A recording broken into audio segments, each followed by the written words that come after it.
తల్లిదండ్రులు కావాలని మీ కలను సాకారం చేసుకోండి. ఓఎస్ఎస్ ఫర్టిలిటీ వారి తక్కువ ధర సంతానోత్పత్తి చికిత్సతో అపాయింట్మెంట్స్ కొరకు కాల్ చేయండి 7825893604. బాబుకు ఈసారి విశ్రాంతిచ్చి తాను ఎన్నికల బరిలోకి దిగుదామనుకుంటున్నాను అని అన్న భువనేశ్వరి వ్యాఖ్యలకు మంత్రి రోజా కౌంటర్ ఇచ్చారు.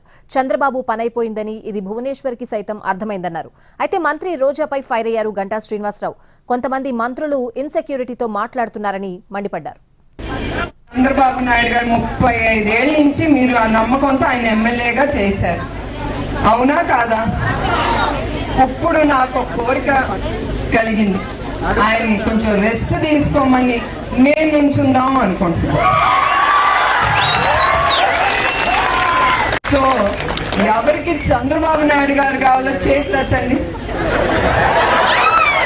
అదే అందరు చేతులెత్తండి. నేను నాకు ఇద్దరు కుదరదు కదమ్మా, ఎవరన్నా ఒక్కలే చెప్పాలి.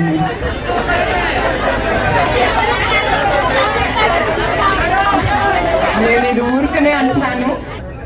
కుప్పంలో నారా భువనేశ్వరి గారి ప్రసంగం చూస్తే స్పష్టంగా అర్థమైపోతుంది చంద్రబాబు నాయుడు పని అయిపోయిందని.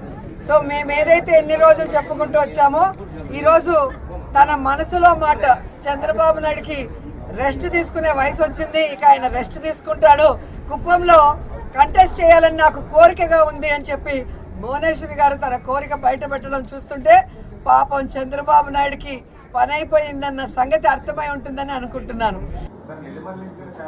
నారా భువనేశ్వరి గారు అక్కడికి వెళ్ళినప్పుడు చాలా క్యాజువల్గా ఏదో సరదాగా ఉండాలి కాసేపు అని చెప్పి ఒక మాట అంటే దాన్ని కూడా ఏం చెప్పారు, 35 ఏళ్ళుగా మీరు చంద్రబాబు గారిని ఆదరిస్తా ఉన్నారు, ఆయన్ని ఇప్పుడు దాకా ఆదరించారు, ఆయనకి రెస్ట్ ఇచ్చి ఈసారి నేను పోటీ చేద్దాం అనుకుంటాను సరదాగా చెప్పానని చెప్పని ఆమె చెప్పారు. మళ్ళీ నేను ఆ తర్వాత అందరూ ఆమెకు కూడా అలాగే మీరు రెండంటే కూడా లేదు నేను ఎందుకు హ్యాపీగా బిజినెస్ చేసుకుంటున్నాను, నాకేమి అటువంటి లేదు సరదాగా అని చెప్పాను. దాన్ని కూడా కొంతమంది మంత్రులు వక్రీకరించి ఆమె చెప్పారు కదా చంద్రబాబు గారు రెస్ట్ ఇవ్వాలని చెప్పి మాట్లాడుతున్నారంటే వాళ్ళ యొక్క ఇన్సెక్యూరిటీ ఏంటో వాళ్ళ యొక్క మానసిక స్థితిని అర్థం చేసుకోవచ్చు.